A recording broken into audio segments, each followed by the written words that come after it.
Good morning. Back to Ferrari FXX. Welcome.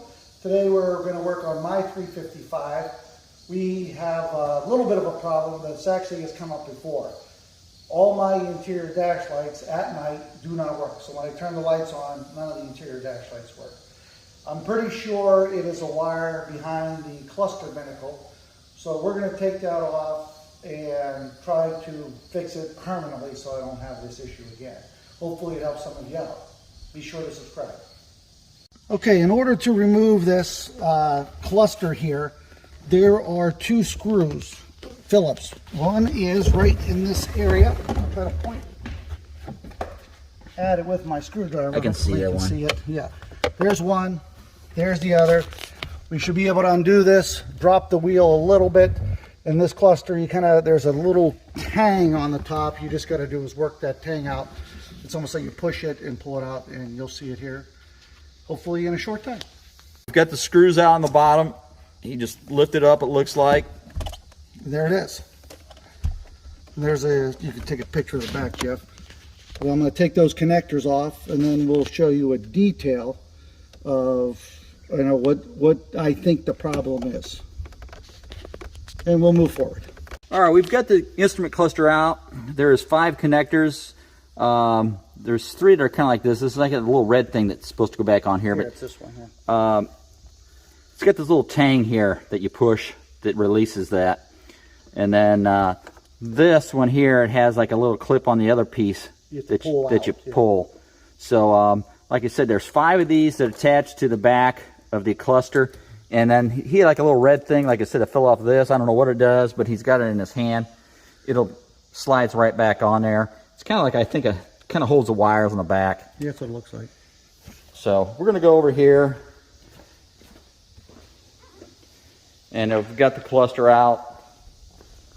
So this is what it looks like. And like I said, you got your connector here, here, there, and one down here. Yeah, that's 5 of them. So we're going to go and check this out, and we'll proceed on. Okay, so what I thought it was going to be ended up not being. So what we have here, this is of course the instrument cluster, as you can see here. And on this side is where the power comes in. It actually comes in, I think, on this particular terminal. And then it feeds, there's actually 2 wires that used to come out of here. And one goes here, one goes here, and this is your resistive pot. So your potentiometer. Well, what we found is that we were getting no ohms out of this thing. Well, we took it apart. This thing is all kind of molded, pieced together. There's nothing we can really do other than replace it. But these lights are so dim anyway, we decided I'm just going to jumper from here to here, and then they'll be bright all the time. That's the plan, when the lights are on, of course. But that's what we're going to do.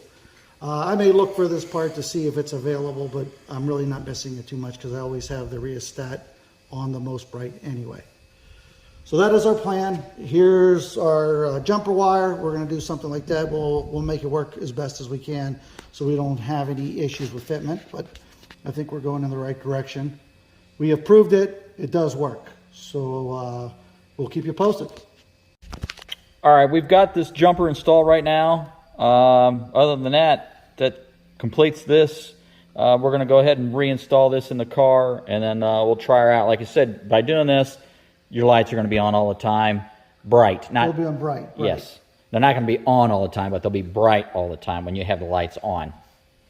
So, anyway, if you're like most of us 355 owners, you want it as bright as you can. So hopefully it's even a little brighter than the way the pot was before. All right, so let's go ahead and reinstall this. All right, like this thing here, we connected all the connectors in the back. And then it's got that little tang that sits up. So that's you're gonna catch the back of your instrument cluster there, and it kind of sits on there. It's kind of hard to see from this angle, but there you just kind of move it around, and it falls right back in place. So all we need to do is put the 2 screws in at the bottom. You really can't see them. I think one goes in there, and the other opposite side. But as soon as we get the screws out, we can test it out now just to make sure everything works. That's the plan. So we're going to do that first before we put the 2 screws in. You talk. All right, we've turned the lights on. Yeah. Here's the lights. So lights are now on. You can see the here. Flip them back off and on, so you can see. All right, so they're off now, and he turns the lights back on. So there are. You can see them turn on. Those work. Center cluster. It's hard to see, but those work. You can see if I turn them off. Here's turning them on. All right, and then these are really going to be hard to see, but these are working also. They are. So that little mod there fixed that. I mean, it's not. I mean, it could be a permanent fix, but if you can find the rheostat or different rheostat that works, I mean, you can try that. But as far as we know, that rheostat is not available at this time. Maybe as a used part is all. Maybe, I don't know. I have not really checked, but I'm not going to miss it. Yeah, because sometimes I like the Fur Parts sells a lot of used stuff. When they get cars in, they check some parts out, and they may have one available at one point or time. You just have to keep back checking. If someone makes a replacement, I'm not aware. If someone knows of one, they can let us know. Other than that, we're going to go ahead and put the 2 screws in because we know everything works, and that'll finish this video. Please watch our YouTube, or this is YouTube, our Instagram and TikTok channels. Same name, Ferrari FXS. And thank you. We'll catch you next time.